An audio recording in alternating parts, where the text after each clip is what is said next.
What's the family secret that made you disown your parents? I'd been dating Ethan for 2 years and thought we had something special, even though he was always busy with his consulting work that required weird hours and constant travel. He was 28 and charming, and my parents absolutely loved him from day one, which should have been my first red flag because they never liked anyone I dated. My mom, Susan, would light up whenever Ethan came over, and my dad, Frank, would actually put down his phone to talk to him about sports and investments. They'd invite him to dinner even when I wasn't there, saying he was like the son they never had, which was weird since I had a brother, but whatever.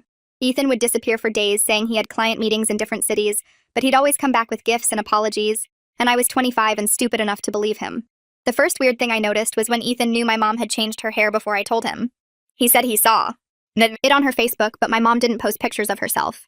Then he mentioned my dad's new golf clubs that Frank had just bought that morning. Ethan said Frank texted him about it, but when I checked my dad's phone later, there were no messages to Ethan. Small things kept adding up, like Ethan knowing what my parents had for dinner when we weren't there, or my mom knowing Ethan's coffee order perfectly, or my dad having inside jokes with Ethan that I didn't understand. I figured they were just getting close because they wanted me to marry him. The truth came out when I got sick and came home early from work. Ethan's car was in my parents' driveway, which was odd since he was supposedly in Phoenix for business. I used my key and walked in to find Ethan, my mom, and my dad all sitting on the couch watching a movie with Ethan in the middle, and my parents cuddled up on either side of him. They were sharing a bowl of popcorn, and Ethan had his arms around both of them. When they saw me, nobody moved. They just stared at me like I was interrupting their family movie night. Ethan said it wasn't what it looked like, but it was exactly what it looked like. My mom started crying and said they never meant for me to find out this way. My dad said they could explain everything if I just sit down and listen. Ethan actually patted the couch next to him like I was going to join their weird cuddle pile. Turns out Ethan had been dating my mom for 18 months and my dad for a year. Not separately, but together as some sort of throuple situation. They met him at a hotel bar when they were on their anniversary trip, and things just happened. They didn't know he was also dating me until 6 months in when they saw my photos on his phone. Instead of stopping, they decided to share him because they were all in love and didn't want to hurt anyone. My mom said Ethan made her feel young again. My dad said Ethan understood him in ways nobody else did. Ethan said he loved all three of us equally and wanted us to be one big happy family. They actually suggested we all move in together and continue the relationships. My mom decorated the guest room for Ethan already. My dad had added him to the family phone plan. They'd been taking couples trips together while telling me they were visiting my aunt. The Phoenix trips were really them going to wine country. The client dinners were date nights at fancy restaurants. The consulting work was just an excuse to spend time with my parents. They'd been laughing at me behind my back for months. I walked out while they were still trying to explain their love story. They sent group texts saying I was being selfish and closed-minded. Ethan said polyamory was natural and I should be happy my parents were happy. My mom said I was breaking up their beautiful relationship. My dad said I needed therapy to deal with my jealousy issues. They all moved in together the next week and started telling people they were a progressive modern family. That's when I started my revenge. First, I reached out to my mom's sister Kendall, who'd always been competitive with her. I told Kendall that Susan was so desperate for attention that she was sharing a boyfriend with her own husband and daughter. Kendall told everyone at their book club and church. The scandal spread through their social circle like wildfire. I sat in my car outside Kendall's house and pulled up every photo I'd saved from Ethan's phone before I walked out. The three of them at wine tastings. The three of them on beaches I thought were client trips. The three of them in bed together with morning coffee and stupid smiles. I sent them all to Kendall in one long string of messages that took 2 minutes to upload. She texted back asking if this was real, and I told her to check Susan's Facebook messages. The ones where Mom gushed about her beautiful, unconventional love to her close friends list that conveniently didn't include her competitive sister. Kendall's next text was just 3 exclamation points and a string of curse words. My phone rang before I could put it down, and Kendall's voice came through sharp and excited in a way that made my stomach turn. She kept saying she couldn't believe it, that Susan always acted so perfect and judgmental about everyone else's lives, and now this. I let her process out loud while I watched her front door like Mom might somehow appear and catch me conspiring. Kendall said she'd handle the book club and church circles because she knew exactly who to tell first for maximum spread. I told her I'd focus on Dad's business connections since I knew some of his partners and clients from family dinners over the years. We agreed to coordinate our efforts, and she promised to call me with updates. I drove home feeling powerful and sick at the same time. I spent the afternoon at my kitchen table creating a timeline document with every detail I could remember. I put in dates and screenshots and the exact 6-month period where, and that they all knew about each other but kept lying to my face. I organized it by month with subsections for each lie Ethan told me about work trips and each dinner invitation my parents extended to him without me there. I made notes about the guest room Mom decorated and the family phone plan Dad set up and every wine country trip they took while telling me they were visiting my aunt. I was methodical and calm as I worked, highlighting the most damning parts in yellow. The document grew to 8 pages and I felt powerful for the first time since I walked in on their couch cuddle session. I saved it with the file name Evidence of Betrayal and made 3 backup copies. My hands didn't shake once while I typed. Lucy showed up at my door that evening after I sent her a text with just the basics. She took one look at my face and pulled me into a hug without saying anything. I started crying angry tears about how stupid I felt for not seeing it sooner. She held me on my couch and let me. Ugly cry for 20 minutes before she started pointing out all the weird signs I'd mentioned to her over the past year. Ethan knowing things he shouldn't know. My parents being too interested in my boyfriend's schedule. The inside jokes I didn't understand. Lucy said I wasn't stupid. I was trusting and they took advantage of that on purpose. She pointed out that they weren't even trying that hard to hide it toward the end, which somehow made it worse. They got comfortable with their lies. They thought I'd never figure it out, or maybe they stopped caring if I did. Lucy ordered us pizza and stayed until midnight, letting me cycle through anger and hurt and disbelief on repeat. Kendall called me the next morning while I was still in bed and reported that she'd shown my timeline document to 3 book club members during their coffee meetup. She'd framed it as being worried about Susan's mental health and decision-making, which was perfect because it made her look concerned instead of gossipy. By noon, Susan's phone was blowing up with shocked messages from people asking if the rumors were true. Kendall sent me screenshots of the group chat where book club members were discussing whether they should stage an intervention. My own phone rang and Mom's name lit up the screen. I answered and she immediately started screaming about betrayal and privacy, about how I had no right to share private family matters with outsiders. The irony was so thick I actually laughed before hanging up on her. She called back 4 times, but I let it go to voicemail. Kendall texted that Susan was having a full meltdown in the book club group chat, and several members had muted the conversation. Dad tried a different approach and left me a voicemail in his calm, reasonable voice. He said I was hurting people who loved me and acting out of spite instead of trying to understand their perspective. He used words like unconventional and progressive, and said I needed to be more open-minded about different relationship structures. He told me that my anger was valid, but my actions were cruel, and that I was punishing them for being honest about their feelings. The patronizing tone was perfect evidence of how they saw me as the problem here, not their decision to date my boyfriend behind my back for 6 months after they knew. I saved the voicemail in a special folder I titled Their Delusion, and played it back 3 times, getting angrier each time. He really believed he was the reasonable one in this situation. He really thought I should just accept that my parents stole my boyfriend and be happy for their love story. Ethan showed up at my apartment that evening looking exhausted with dark circles under his eyes. He knocked softly and said through the door that we needed to talk about how this was affecting everyone's mental health. He said Susan was barely eating and Frank was having trouble sleeping, and they were all worried about me too. I stood on the other side of the door and told him he could go comfort his other 2 partners because I wasn't his therapist anymore. He kept talking about how much he cared about me, and how he never meant to hurt me, and how complicated feelings could be. He said love wasn't always simple or conventional, and he'd hoped I could understand that eventually. I turned up my TV volume to drown him out, and he finally left after 10 minutes of pleading. I watched through the peephole as he walked away with his shoulders slumped, and I felt nothing except relief that he was gone. Kendall called 2 days later with an update that made me sit down hard on my couch. The pastor had contacted Susan about concerns from congregation members regarding their living situation. Mom apparently had a complete meltdown during the phone call, crying and yelling about being judged for living her authentic life. She'd accused the church of being closed-minded and discriminatory, which Kendall said went over exactly as badly as you'd expect. The pastor had very carefully suggested that they might want to find a more progressive church community that would be more accepting of their relationship structure. It was church speak for please leave and take your scandal with you.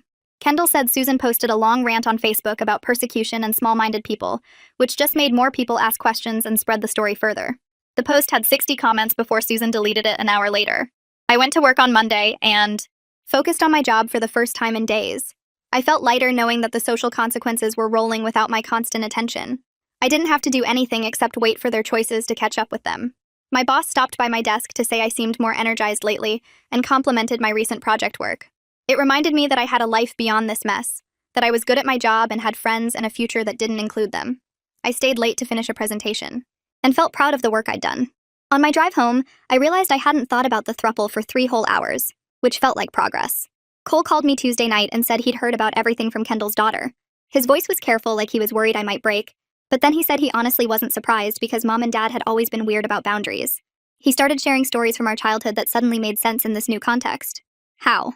They'd always been too interested in our friends and romantic interests. How they'd gotten inappropriately close to his college girlfriend and made her uncomfortable with personal questions. How they seemed to need constant validation and attention from people outside their marriage. Cole said he'd been in therapy for 2 years working through our family's dysfunction, and this latest situation just confirmed what he'd already figured out. He told me the dysfunction went back further than I thought, that this wasn't a random midlife crisis, but a pattern of behavior we'd both normalized growing up. We stayed on the phone for an hour while he walked me through memories I'd buried or reframed, and by the end I felt sick but also validated. I wasn't crazy for being angry. Our parents had always been like this. I spent Wednesday night going through old banking apps on my phone and remembered Dad added me as an authorized user on his business account when I was in college so I could handle emergency expenses. He never removed me, and the login still worked when I tried it at midnight sitting cross-legged on my apartment floor. The account history loaded slowly, and I started scrolling through months of transactions with my heart beating fast. There were charges to hotels in wine country on the exact weekends they said they were visiting my aunt. Restaurant bills for 3 people at fancy places downtown, on nights Ethan claimed he had client dinners. A charge for couples. Massage at a spa resort that made my stomach turn. Dad had been writing everything off as business development expenses, which meant he was probably committing tax fraud on top of everything else. I took screenshots of every suspicious transaction and matched them against my calendar where I'd tracked Ethan's supposed work trips. Everything lined up perfectly, and I had dozens of receipts proving their lies. I saved all the evidence in a folder on my laptop and felt powerful having this. Information that could actually hurt Dad's business if anyone looked too closely. Lucy came over Thursday afternoon with coffee and sat on my couch watching me organize my revenge evidence into neat digital folders. She asked if I was okay, and I told her I was better than okay because I finally had real ammunition against them. She got quiet for a minute and then said, "Maybe I should talk to someone professional about processing what happened instead of just staying angry all the time." I snapped at her that I'd process my feelings after they faced actual consequences for what they did to me. She said revenge was satisfying in the moment, but it wasn't healing, and maybe therapy could help me work through the betrayal. I told her I didn't need therapy to know that what they did was wrong and that they deserved everything coming to them. Lucy backed off, but her face looked worried, and I felt bad for being harsh with her when she was just trying to help. She left an hour later, and I knew I'd hurt her feelings, but I couldn't stop now when I was finally making progress. Kendall called Friday morning with news that made me smile for the first time in days. Susan got quietly uninvited from her book club's annual retreat weekend that happened every spring at someone's lake house. The organizer called Mom and said they were at capacity this year, which a lie since the retreat never had a size limit before. Kendall said Susan knew exactly why she was excluded and had a breakdown on the phone about being judged and abandoned by people she thought were friends. Mom sent me a long text an hour later about how I'd poisoned all her friendships with my vindictive campaign and that I was destroying her life over something that had nothing to do with me. I read the text 3 times and couldn't believe she actually wrote that their relationship with my boyfriend had nothing to do with me. She said I was being cruel and small-minded and that she'd expected better from her own daughter. I didn't respond because anything I said would just give her ammunition to play victim harder. I printed out copies of Dad's questionable expense reports on Saturday and put them in a manila envelope with a typed note. The note suggested that Frank's business partner, Luca, might want to review certain spending patterns that didn't seem to match legitimate business purposes. I didn't sign it or include any personal details that could trace back to me. I drove to Luca's office building and slipped the envelope under his office door after hours when the building was empty except for security. Walking back to my car, I felt a small twist of guilt about potentially affecting Dad's livelihood and his partnership with Luca. I pushed the guilt down by reminding myself that Dad didn't worry about my feelings or my well-being for 18 months while he was sleeping with my boyfriend. He made his choices, and now he could deal with someone questioning his ethics and his business practices. Sunday night. I created 5 fake Google accounts and started leaving 1-star reviews on Ethan's consulting business page. I wrote that he was unprofessional and unreliable and missed important deadlines. I said he made commitments he didn't keep, and that his work quality didn't match his promises. Each review was slightly different so they wouldn't look obviously fake, but they all painted him as someone you couldn't trust with your business. I knew it was petty and childish, but watching his average rating drop from 4.8 stars to 3.2 stars felt like justice. He'd built his whole consulting reputation on being dependable and available, and now potential clients would see reviews calling him the opposite. It was a small hit to his professional image, but it was something concrete, and it made me feel less powerless. 2 weeks after I started my revenge campaign, I ran into Viola at the grocery store while I was buying frozen dinners and coffee. She was near the produce section, and her face went uncomfortable when she saw me, but she didn't pretend not to notice. She stopped her cart and asked how I was doing with everything, and I could tell she genuinely didn't know what to say. Viola mentioned she'd known Susan for 15 years since their kids were in elementary school together, and she didn't know what to think about the whole situation anymore. I watched her face and saw real conflict there between loyalty to her old friend and the obvious wrongness of what my parents did. She said she'd heard different versions of the story from different people, and everything was confusing and messy. I could see she was trying to stay neutral, but also struggling with whether she could still be friends with someone who did something this messed up. I told Viola the whole story right there in the grocery store between the apples and the lettuce. I explained about dating Ethan for 2 years and how my parents met him and started their own relationship behind my back. I told her about the 6 months where all 3 of them knew about each other and kept lying to my face every single day. I described walking in on them cuddled together on the couch and how they wanted me to join their weird family situation like it was normal. Viola's face changed while I talked, and I watched her go from conflicted to genuinely angry on my behalf. She said she'd make her own decision about her friendship with Susan, but that she was really sorry this happened to me and that it wasn't okay regardless of anyone's feelings. Having someone from their social circle validate that this was actually wrong, and not just me being dramatic, felt better than any revenge I'd planned. Viola hugged me in the middle of the store and told me I deserved better than what they did to me. Lucy took me out for dinner Tuesday night at a Thai place near my apartment and gently brought up the revenge stuff again. She said she was worried I was spending more energy on hurting them than on healing myself, and maybe it was time to focus on moving forward with my own life. I got defensive immediately and told her I couldn't move forward while they were playing happy family with no consequences for destroying my life. She said consequences were happening naturally through social judgment, and maybe I didn't need to keep pushing so hard. I snapped that she didn't understand what it felt like to be betrayed this badly, and that I needed them to actually suffer for what they did.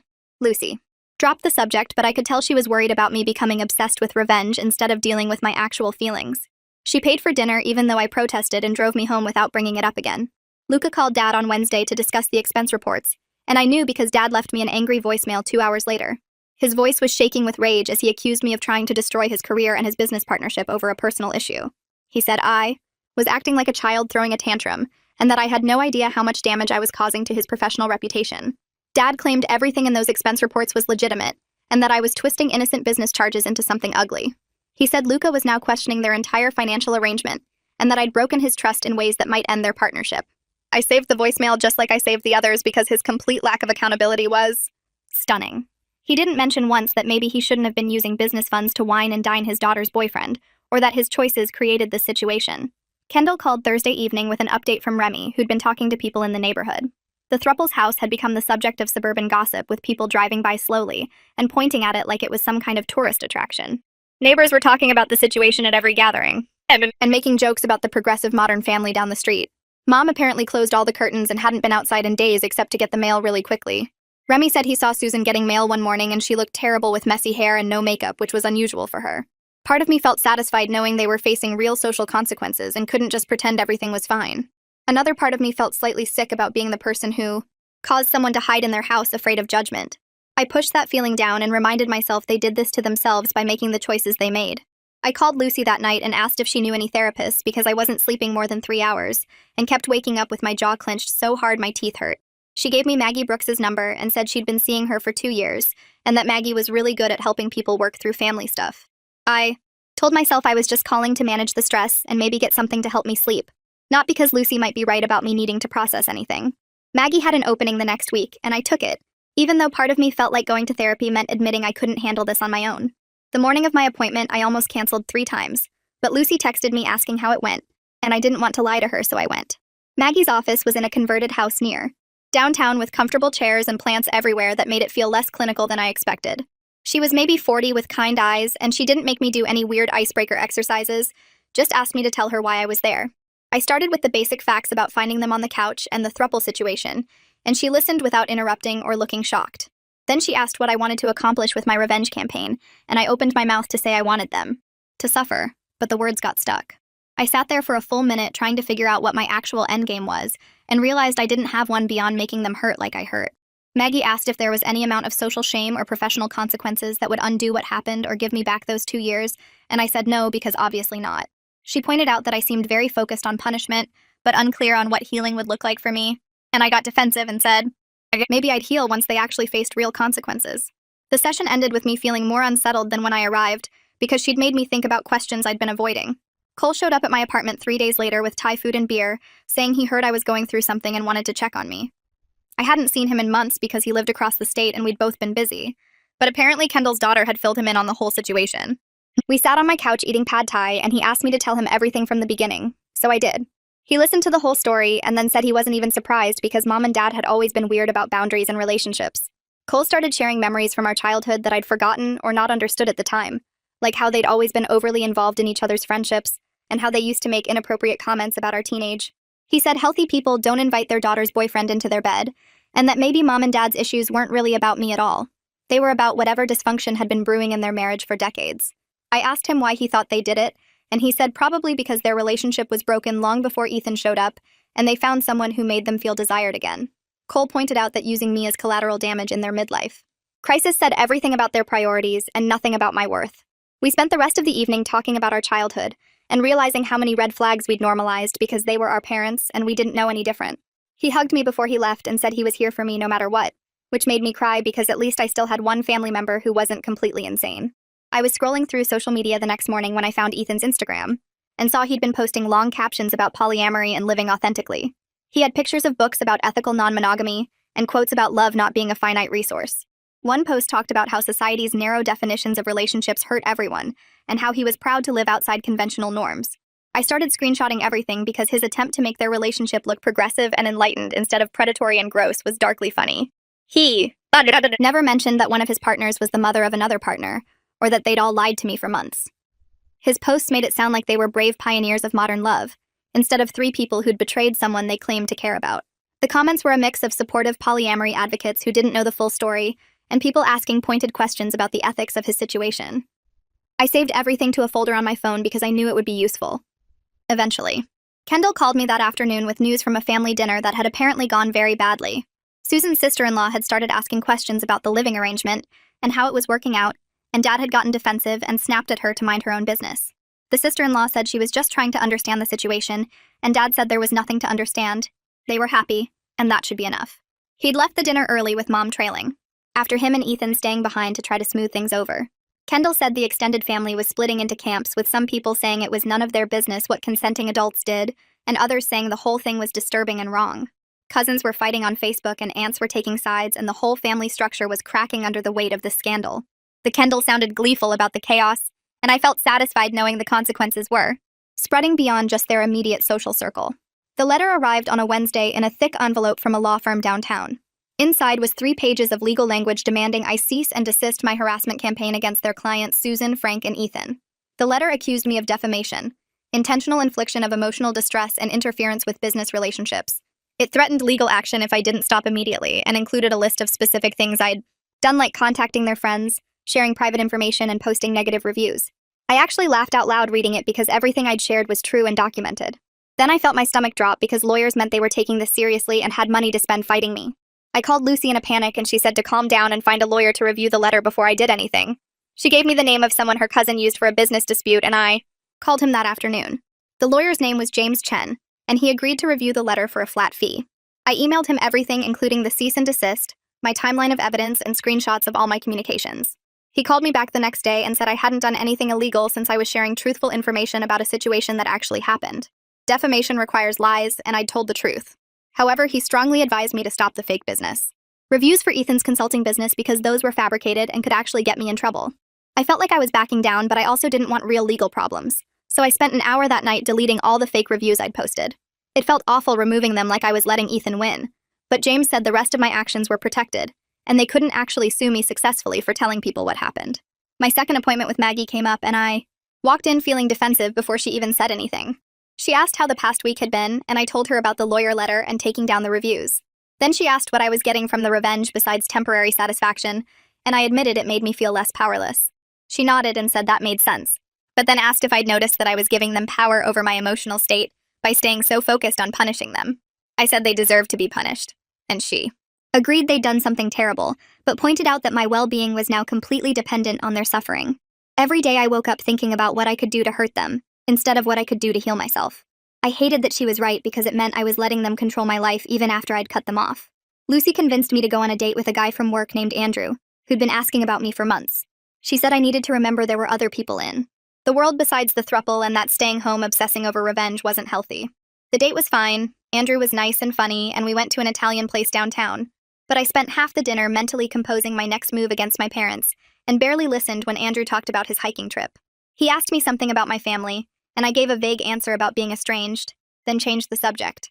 Andrew texted me the next day saying he had a great time and wanted to see me again, and I stared at the message for 10 minutes before deciding not to respond. I wasn't ready to let anyone new into my life when I was still this consumed with destroying the old one. Sunday morning, I was making coffee when someone knocked on my apartment door. I looked through the peephole and felt my stomach drop because Mom, Dad, and Ethan were standing in the hallway looking like a unified front. They were dressed nicely, like they'd coordinated their outfits, and Dad was holding what looked like a folder. I watched them through the peephole as Mom knocked again and called my name, saying they just wanted to talk about moving forward as a family. I grabbed my phone and texted Lucy asking her to call me in 5 minutes with a fake emergency. Ethan said through the door that they understood I was hurt, but they really needed to have a conversation about boundaries and healing. I stood completely still, barely breathing until Lucy's call came through, and I answered it loudly, saying, "Oh my God, what happened? Are you okay?" I told the door I had to go help Lucy with an emergency, and I'd contact them when I was ready to talk, which would be never. I heard them discussing something in low voices, and then finally their footsteps walking away down the hall. I waited 5 minutes after their footsteps faded before I opened my door to check if they were really gone. A white envelope lay on the floor right outside my apartment, my name written in Mom's careful handwriting, across the front. I picked it up and went back inside, locking the door behind me and staring at the envelope for a long moment before opening it. The letter was 3 pages long on her fancy stationery with the monogrammed S at the top, and I could picture her sitting at her desk, composing this like she was writing some profound manifesto about love. She started by saying she understood I was hurt and confused, but I needed to see their relationship for what it really was, which was beautiful, and unconventional and honest. She wrote that Ethan made both her and Dad feel alive in ways they hadn't felt in years, that their marriage had been stale and routine before he came along and showed them what real passion looked like. The letter said, I should be happy they found joy even if the circumstances were complicated, that love doesn't follow rules and society's expectations about relationships are outdated and harmful. She actually wrote that she hoped someday I'd find someone who made me feel the way Ethan made them feel, and that I'd understand why they had to pursue this connection. The last paragraph said they wanted to be a family again, all 4 of us together, and she was praying I'd open my heart to the possibility of something new and beautiful. I read the letter twice and felt my stomach turn at how she'd managed to make their betrayal sound like some kind of spiritual awakening instead of what it actually was. I folded the pages back up and stuck them in my purse, because I had a therapy appointment with Maggie the next afternoon, and I wanted her to see this. Maggie's office was in a converted house downtown with comfortable chairs and plants everywhere that made it feel less clinical. I handed her the letter as soon as I sat down and watched her face while she read through all 3 pages carefully. She looked up at me when she finished and asked how I felt reading it, and I told her it made me want to throw up because Mom was asking me to celebrate being lied to for 6 months. Maggie nodded and said that was a perfectly reasonable reaction. Then she pointed to a specific paragraph where Mom talked about wanting me to be happy for their joy. She explained that this was classic narcissistic behavior, asking me to prioritize their happiness over my own betrayal, making their feelings more important than the harm they caused me. Healthy parents don't ask their children to celebrate being deceived, Maggie said, and healthy people don't justify hurting someone by saying it made them feel alive. She asked if I noticed that nowhere in the 3 pages did Mom actually apologize or take responsibility for the deception, and I realized she was right. The whole letter was just justification and expectation that I should get over it. Something shifted in how I saw the whole situation right then, like I'd been trying to make sense of their behavior as if they were normal people making a mistake, but maybe they weren't capable of seeing beyond their own wants. Maggie said that realization was important progress, and asked if I was ready to stop expecting them to suddenly become the parents I deserved, because they'd shown me clearly who they actually were. Cole called me that evening while I was making dinner and said we needed to talk about Dad. I put him on speaker and kept chopping vegetables while he told me that Dad had called him earlier trying to get him to mediate between us. Dad apparently spent 20 minutes explaining how hurt and betrayed he felt by my revenge campaign, how I was tearing the family apart with my anger, and Cole needed to talk sense into me about forgiveness and moving forward. Cole said he listened to the whole speech and then told Dad he was on my side because what they did was messed up regardless of their feelings for Ethan. Dad got angry and said Cole never understood their marriage, that he was too young to know how complicated adult relationships could be, and Cole was being judgmental instead of supportive. Cole told me he responded that maybe he never understood their marriage because it was always dysfunctional, and we just didn't have words for it as kids. Dad hung up on him after that, and Cole said he felt oddly relieved to finally say out loud what we'd both probably known forever. I asked him if he thought I was going too far with the revenge, and he said honestly no, because Mom and Dad seemed more concerned with protecting their image than acknowledging they'd hurt me. He said he'd support whatever I needed to do to process this, and I felt grateful to have at least one family member who wasn't completely delusional. Kendall called me the next morning with an update that made me feel both satisfied and slightly sick. She said the neighbors had started a petition to get the Homeowners Association to address inappropriate cohabitation situations, which was ridiculous suburban busybody behavior, but also meant the social pressure was getting intense. The petition didn't name my parents specifically, but everyone knew who it was about, and it had 40 signatures already from people in their neighborhood. Kendall said she'd heard from her friend who lived 2 streets over that Mom had a breakdown at the mailbox yesterday when a neighbor stopped to ask pointed questions about their household arrangement. The neighbor apparently asked if they were running some kind of commune or if this was a religious thing, and Mom started crying right there on the sidewalk and ran back inside. Kendall sounded gleeful telling me this story, and I felt a weird mix of vindication and guilt, like I'd wanted them to face consequences, but watching Mom cry at the mailbox was somehow too much. I thanked Kendall for the update and got off the phone quickly, because I didn't want her to hear that I was having second thoughts about how far this had all gone. Luca called Dad on Thursday to discuss the expense reports I'd sent him, and I knew because Dad called me immediately, afterwards screaming into my voicemail. He said I'd cost him his business relationship and his reputation, that Luca wanted to restructure their partnership agreement with better oversight because he was concerned about financial irregularities. Dad's voice was shaking with rage as he said I was destroying his livelihood over a personal issue that had nothing to do with his work, and I was being vindictive and cruel just like my mother's side of the family. The voicemail was 3 minutes long and ended with him saying I'd regret this when I was older, and understood that life wasn't black and white. I sat on my couch after listening to it and felt a genuine pang of guilt, like maybe I'd crossed a line by going after his business when this was supposed to be about their personal betrayal. But then I remembered he didn't worry about my well-being or my future for 18 months while he was dating my boyfriend behind my back, and the guilt faded into something harder. I saved the voicemail. Anyway, because his complete inability to see his own role in this was actually impressive in a disturbing way. Lucy came over Friday night with Thai food and wine, and she sat me down on my couch with this serious expression that meant we were about to have a real conversation. She said she was worried I was becoming obsessed with revenge to avoid dealing with the actual pain of betrayal, that every time we talked lately, it was about what Mom and Dad were suffering rather than how I was healing him. I started to argue, but she held up her hand and said she'd been watching me for weeks now, and I hadn't cried since that first week. I'd just gotten angrier and more focused on punishment. She asked if maybe I was using rage as a shield against grief because feeling angry was easier than feeling hurt, and I hated how right she sounded. I told her they deserved to be punished, and she said she agreed they'd done something terrible, but my entire emotional state was now dependent on their suffering, instead of my own recovery. Lucy said she loved me and she'd support whatever I needed, but she was scared I was turning into someone consumed by bitterness instead of someone healing from trauma. I sat there picking at my pad thai and not looking at her because I knew if I looked up, I might start crying, and I'd worked so hard to stay angry instead of sad. The crying started about 10 minutes later, and once it started, I couldn't stop it. Lucy moved closer and put her arms around me while I sobbed, into her shoulder about how stupid I felt, how much it hurt that my parents chose a relationship with my boyfriend over their relationship with me. I cried about the 6 months they all knew and kept lying, about the decorated guest room and the family phone plan, about finding them cuddled on the couch like I was the outsider in my own family. Lucy held me and didn't try to fix it or tell me it would be okay. She just let me feel it, and the grief that came out was so much bigger than the anger. Had been. I cried until my head ached and my eyes were swollen and I felt completely empty, and afterward I was exhausted but somehow lighter, like I'd been carrying this weight of unfelt sadness under all the rage. Lucy got me water and tissues and said I didn't have to choose between being angry and being sad, that I could feel both things and neither one made me weak. I fell asleep on the couch with my head on her lap, and when I woke up a few hours later, she'd covered me with a blanket and was still there reading on her phone.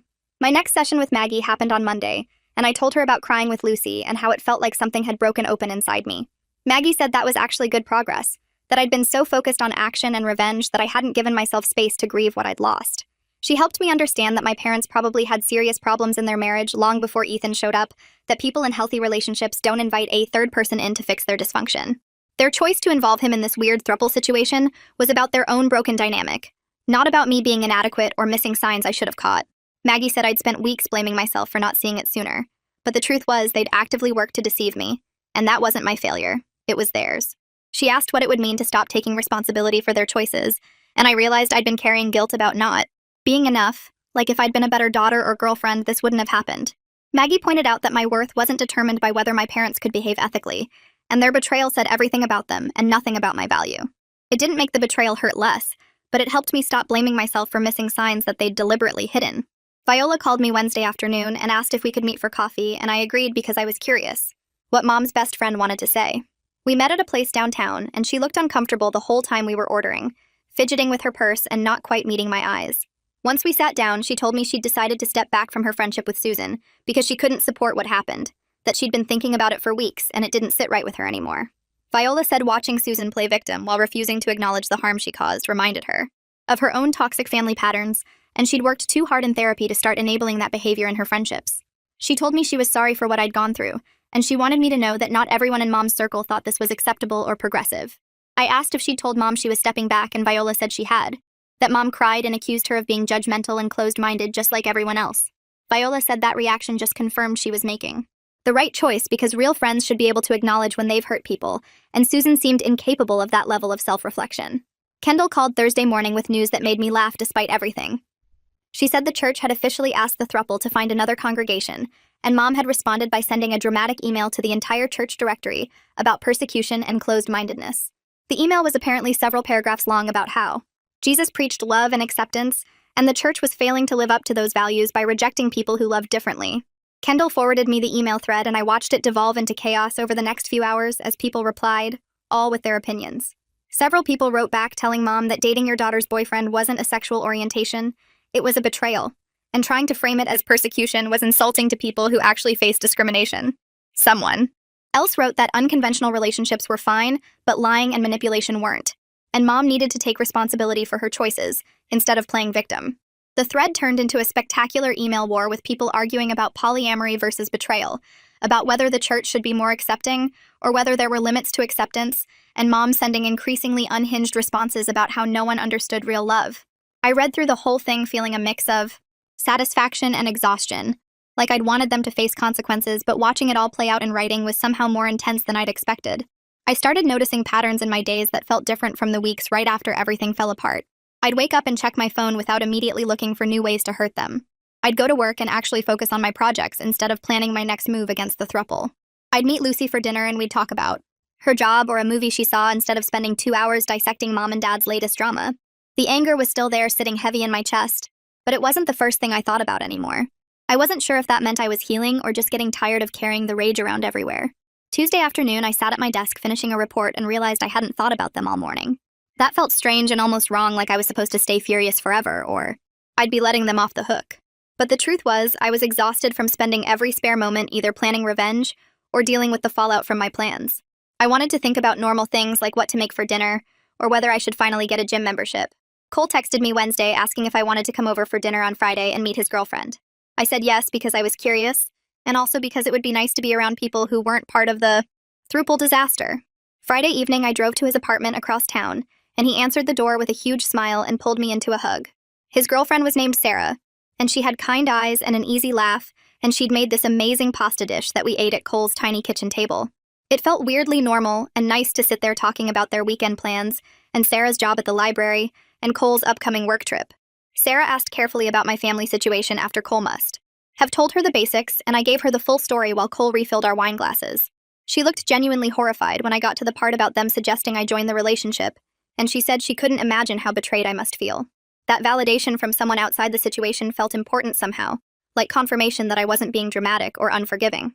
Cole and Sarah held hands across the table and laughed at each other's jokes, and it reminded me that healthy. Saturday morning, I woke up to a message from Ethan asking if we could talk one-on-one without my parents. He said he wanted to apologize properly, and he understood if I didn't want to, but he hoped I'd give him a chance. I stared at the message for a long time, trying to figure out what he could possibly say that would matter now. Part of me wanted to ignore him, but another part was curious what kind of apology he thought would make any difference. I remembered Maggie had mentioned in our last session that getting closure might help me move forward, even if it didn't change what happened. I texted back saying I'd meet him at a coffee shop downtown on Sunday afternoon because it was public and I could leave whenever I wanted. He responded immediately, thanking me and saying he'd be there. Sunday, I got to the coffee shop 15 minutes early and ordered a latte and sat at a table near the window where I could see the door. Ethan walked in exactly on time, looking tired and less put together than I'd ever seen him. His hair was messy and he had dark circles under his eyes, and his shirt was wrinkled like he'd slept in it. He ordered coffee and came to sit across from me, and for a minute we just looked at each other in silence. Then he said he knew what he did was wrong, and there was no excuse for it. He said he got caught up in the excitement of the unconventional relationship and didn't think about the damage he was causing to me or anyone else. He admitted he was selfish and that he hurt me badly, and he was sorry for all of it. I appreciated the apology, even though it didn't fix anything or make me forgive him. It felt strange to hear him take responsibility after months of him and my parents acting like I was the problem for not accepting their progressive love story. I asked him if he actually loved my parents, or if this was some kind of midlife crisis game for all of them. He looked down at his coffee cup and said he did love them, but he was starting to realize the relationship was built on a foundation of betrayal and deception. He said Mom and Dad were talking about marriage counseling, but they wanted to include him in it, which seemed bizarre and dysfunctional. He said he wasn't sure he wanted to be part of their relationship anymore because every time he looked at them, he remembered that they'd all lied to me for months. He said the guilt was eating him alive and he couldn't pretend. Everything was beautiful and progressive when it started with hurting someone he claimed to care about. I didn't know what to say to that because part of me was glad he was finally facing reality, but another part thought it was too little too late. We sat there for another 20 minutes talking about nothing important, and then I left feeling weird and unsettled, like the conversation had shifted something I wasn't ready to examine yet. 2 days later, Kendall called with news that made me feel a strange mix of satisfaction and emptiness. She said Ethan had moved out of the throuple house and was staying at a hotel downtown. Mom and Dad were apparently devastated, and according to Kendall, they were blaming me for poisoning Ethan against them with my revenge campaign. Kendall said Mom had called her crying about how I destroyed their happiness, and Dad had posted something vague on Facebook about family betrayal that everyone knew was about me. I told Kendall that was ridiculous because their relationship was always going to fall apart under the weight of its own dysfunction. You can't build something real on lies and manipulation and expect it to last just because you call it progressive. Kendall agreed, but she sounded almost disappointed, like she'd been enjoying the drama, and now it was ending without her help.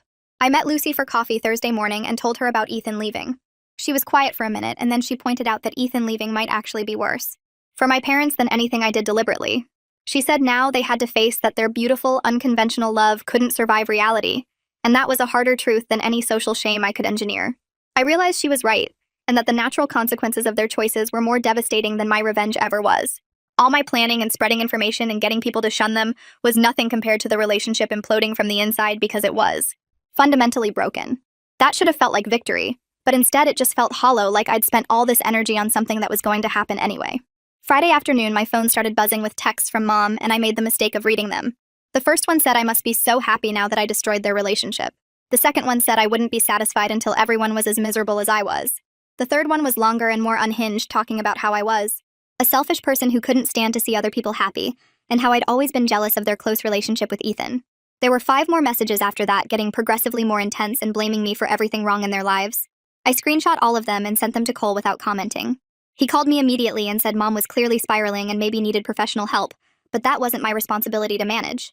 He said I needed to protect myself and not engage with her when she was like this because she'd just use anything I said as ammunition later. Monday morning, I was at work sitting in the lobby waiting for a meeting when Dad walked through the front doors. I froze because he wasn't supposed to know where I worked, and I definitely hadn't invited him here. He saw me and walked straight over and started saying loudly that I needed to talk to him about what I'd done to their family. People in the lobby turned to stare, and I felt my face get hot with embarrassment. I told him quietly to leave, and he raised his voice more, saying I was tearing apart a loving relationship because I was too immature to understand real love. My boss came out of her office because she heard the commotion, and she asked Dad firmly to leave the building. He argued with her for another minute before finally walking out, still yelling about how I'd regret destroying their happiness. I was humiliated and angry and shaking as I went back upstairs. My boss pulled me aside later and asked if I was okay, and I explained briefly that it was a family situation I was dealing with. She was understanding, but I still felt mortified that my personal drama had invaded my workplace. I went to building security after lunch and filed a formal complaint asking them to keep Dad from coming back, and they added him to a do not admit list. Setting that boundary felt necessary and final, like I was drawing a line he couldn't cross anymore. Wednesday afternoon, I had a session with Maggie and told her everything that had happened over the past 2 weeks.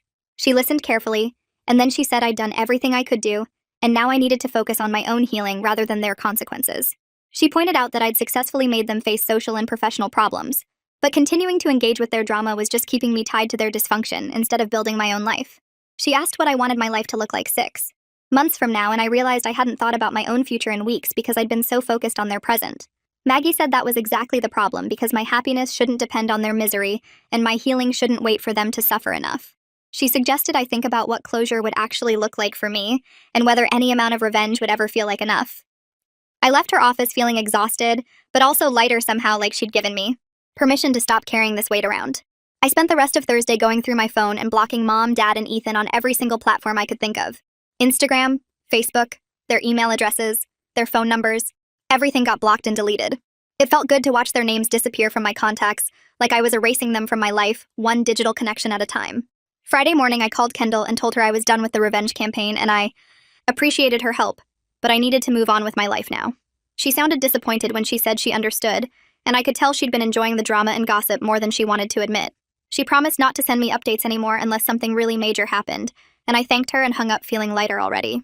Cole texted me that afternoon asking if I wanted to grab dinner, and I said yes without thinking about it first. We met at a Thai place near his apartment and ordered too much food and just talked for 3 hours about everything except our parents.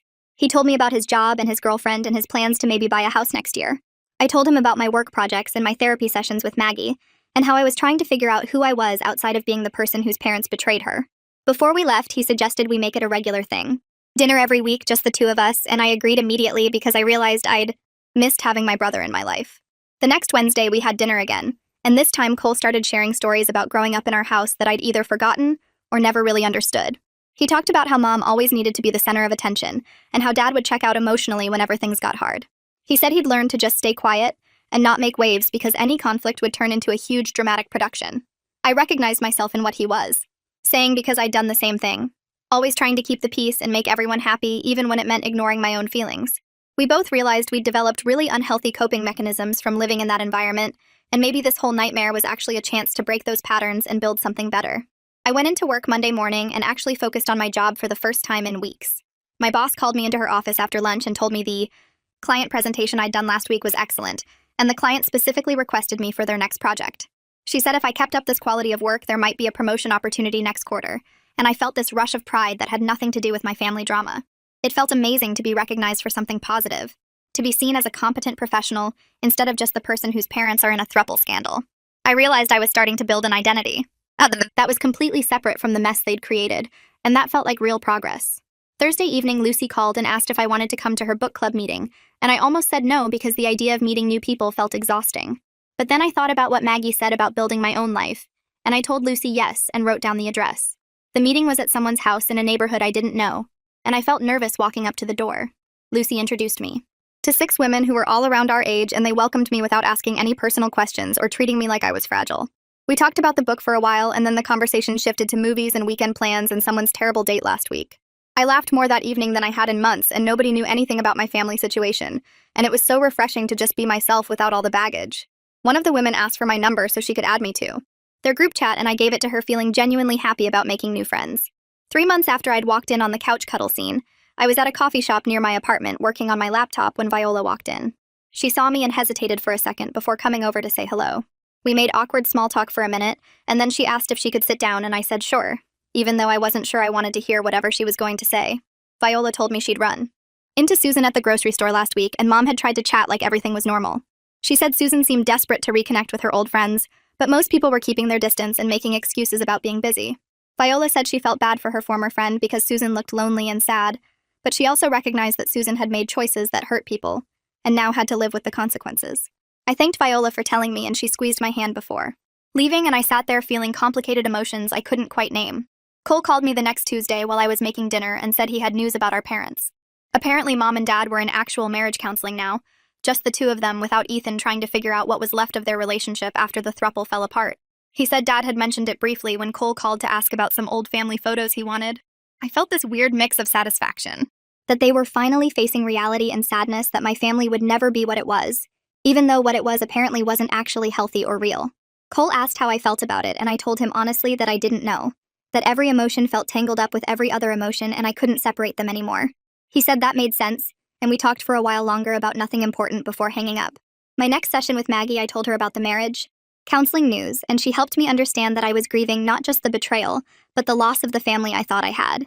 She explained that grief is complicated when you're mourning something that was never actually real, that I'd built this image of my parents and our family that didn't match the reality of who they were. Maggie said it was okay to be sad about losing that imaginary family while also being angry about the deception, and I didn't have to choose just one emotion or feel guilty about having conflicting feelings.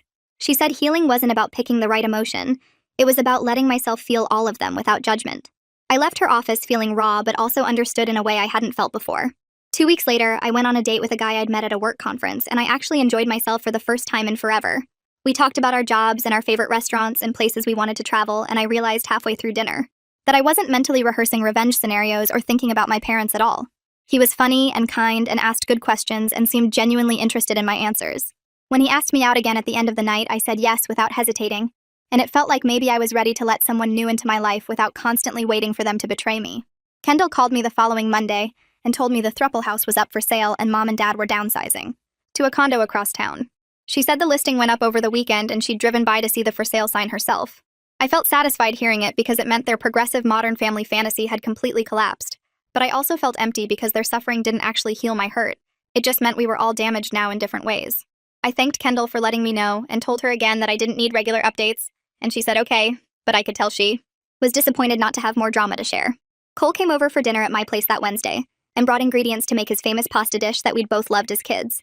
While we were cooking, he told me he'd decided to maintain only minimal contact with our parents because he couldn't watch them play victim about consequences they'd earned through their own choices. He said he'd always be there for me no matter what, and we were building our own family now, just the 2 of us and the people we chose to let in. I started crying while stirring the sauce, and he hugged me and said it was going to be okay, that we were going to be okay, and I realized that was exactly what I needed to hear. I picked up the letter from my mailbox and recognized Mom's handwriting before I even opened it. My hands shook as I unfolded the paper and read her careful words asking if we could try family therapy together to rebuild our relationship. She said 4 months was long enough for me to cool down and that family should work through problems, not run from them. I sat at my kitchen table staring at the letter for 20 minutes before calling Maggie to schedule an emergency session. Maggie listened while I read the letter out loud, and then asked what I wanted, not what my mom wanted, or what I thought I should want. I told her honestly that I wasn't ready, and might never be ready, and saying it out loud made something settle in my chest. Maggie nodded and said that was okay, that I didn't owe them forgiveness or reconciliation just because they were my parents. She explained that some betrayals are too deep to come back from, and that protecting my peace was more important than maintaining family ties that hurt me. I left her office feeling lighter than I had in weeks because someone finally gave me permission to not fix this. That evening, I sat down and wrote Mom a careful letter explaining that I needed space indefinitely, and that if we ever rebuilt a relationship, it would be on my terms and timeline, not theirs. I told her I hoped they found happiness, but I couldn't be part of their lives right now, and I needed her to respect that boundary without argument or manipulation. I read the letter 3 times to make sure it was clear and firm without being cruel. Then I sealed it and drove to the post office before I could change my mind. Dropping it in the mailbox felt sad but also relieving, like I was finally establishing clear boundaries after months of chaos. Lucy called me the next morning and said she wanted to throw me a new life party to celebrate moving forward, and I laughed but also teared up because I had friends who cared about me. The party was the following Saturday at Lucy's apartment with my book club friends and some coworkers. And walking in to see everyone there made me realize I had built a support system of people who cared about me for who I am. We laughed and drank wine, and nobody mentioned my parents or Ethan or the whole mess, and I felt genuinely happy for the first time since this nightmare started. One of my coworkers told a funny story about her own family drama, and everyone shared their worst relationship stories, and I felt normal instead of damaged. Lucy gave a toast about new beginnings and chosen family, and I had to wipe my eyes because I was surrounded by people who showed up for me without obligation or guilt. 6 months after the discovery, I got called into my boss's office and thought I was in trouble. But instead, she offered me a promotion with a significant raise. I accepted immediately and decided to take a solo vacation to celebrate my new position and my new life. I booked a trip to the coast for a full week and told everyone I was going completely offline to just exist peacefully by myself. The beach house I rented was small but perfect, right on the water with a deck where I could watch the waves. I spent my days reading on the beach and walking along the shore and not thinking about revenge or betrayal or family drama. The first 2 days were hard because my brain kept wanting to spiral into anger, but by day 3, I felt myself actually relaxing.